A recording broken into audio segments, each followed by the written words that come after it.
Hey, good morning and welcome to today's leadership lesson.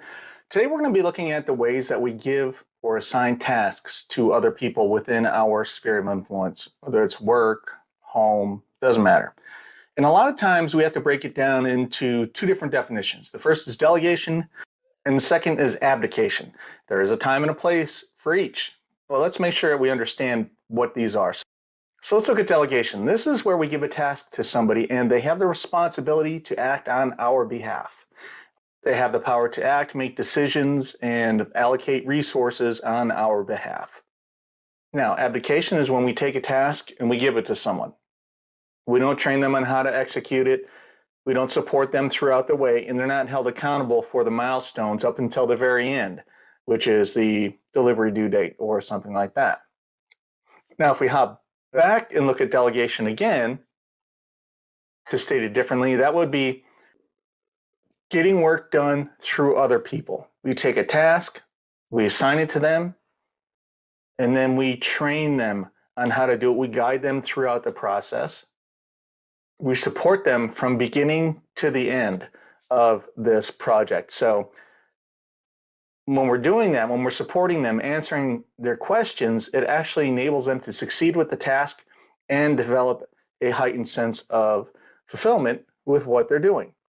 Now, if we go back over to abdication, another way to look at that is if we take a task, we give it to someone, and we say, see ya, I'll be back Friday to pick that up. And that's it.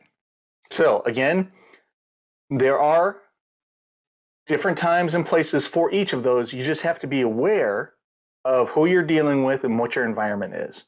So really look back on that and try to understand those differences and then reflect back on how you operate.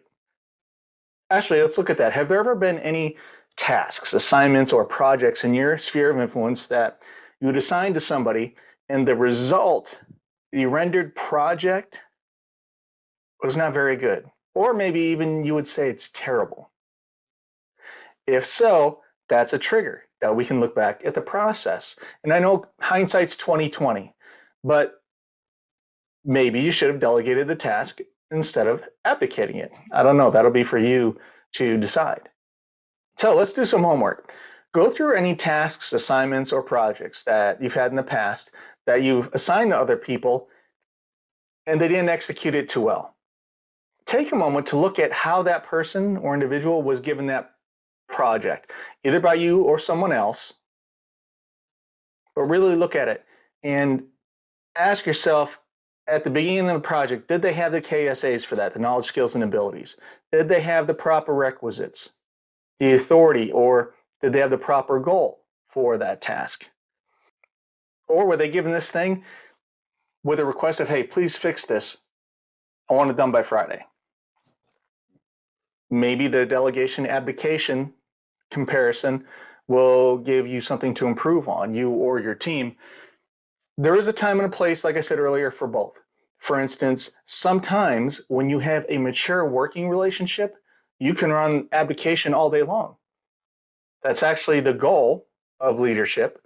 When you start off in leadership, you go from a line level employee to maybe a team leader, to maybe a shift leader, to a supervisor, to a manager, director, senior director, VP, that type of stuff, right?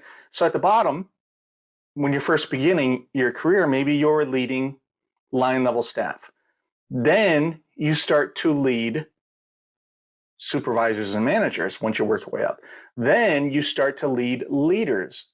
As you're building your way up, eventually, when you have a solid group of leaders underneath you, you'll be able to abdicate things. You can just say, hey, this is the result I need by that time, make it happen. And just get out of their way, let them do it.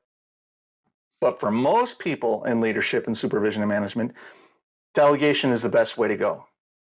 So that's it for today. Go out and crush the day. And remember, P.S.,